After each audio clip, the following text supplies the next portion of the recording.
Alam tidak pernah diam, kata seorang ahli geologi. Bayangkan ada sebuah bukit yang indah dan tiba-tiba bukit itu runtuh dalam hitungan detik. Inilah bencana mass wasting, proses alami yang sekaligus memukau dan mengancam. Percaya atau tidak, 80% wilayah pegunungan di dunia rentan terhadap mass wasting. Mass wasting adalah istilah dari pergerakan yang terjadi di tanah, batuan, atau sedimen yang menuruni lereng akibat gravitasi. Proses ini sering dipicu oleh faktor-faktor seperti curah hujan, erosi, gempa bumi, dan aktivitas manusia. Mass wasting memiliki banyak jenis. Salah satu yang paling berbahaya dan mematikan adalah mudflow.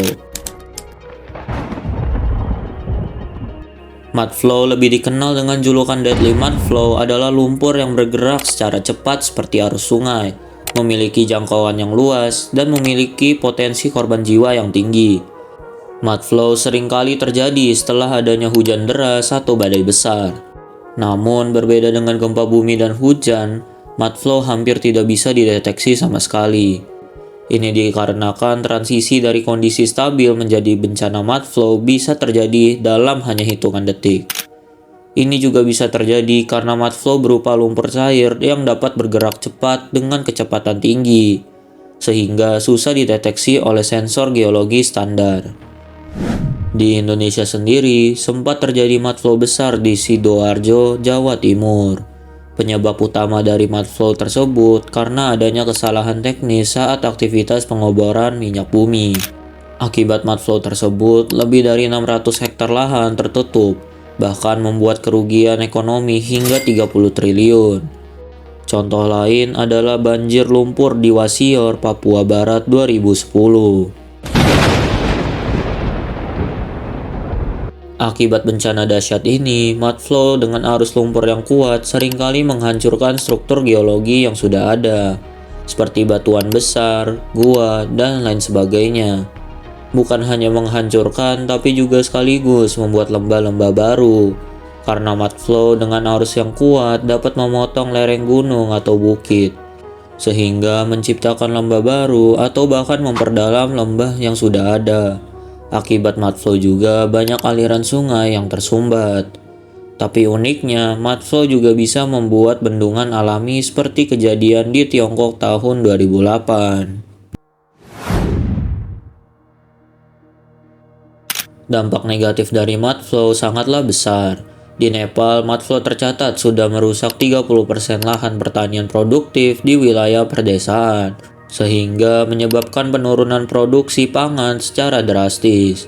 Mereka pun harus bergantung pada barang impor. Bahkan menurut laporan dari Organisasi Bencana Internasional, biaya tanggap darurat untuk mengatasi mudflow besar bisa mencapai 1-2 miliar dolar.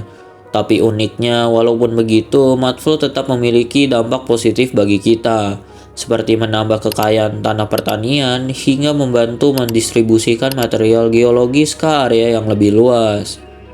Lapisan lumpur yang mengendap dapat menjadi tanah yang sangat subur untuk pertanian, pemukiman, bahkan pengembangan ekosistem baru. Karena mudflow hampir tidak bisa dideteksi, kita harus lebih berhati-hati dan mulai melakukan mitigasi terhadap bencana tersebut. Beberapa hal yang bisa kita lakukan adalah menanam pohon, memasang sensor tanah seperti di Jepang, dan membangun tanggul penahan lumpur seperti di Filipina. Ini dilakukan agar dapat meminimalisir resiko terjadinya mudflow.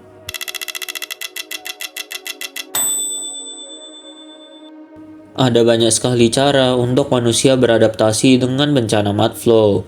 Seperti sebelum bencana terjadi, pemerintah bisa memberikan edukasi dan simulasi kepada masyarakat setempat untuk meningkatkan kesadaran mereka. Jika bencana sudah mulai mendekat, pemerintah bisa memberikan peringatan dini, juga membantu melakukan evakuasi cepat. Saat bencana selesai pun, pemerintah bisa dengan cepat membantu penyelamatan serta evakuasi bagi korban yang terdampak. Juga melakukan evaluasi dan menjadikan pelajaran agar kedepannya tidak terulang lagi. Di dunia ini, bencana-bencana berbahaya seperti mudflow akan terus terjadi.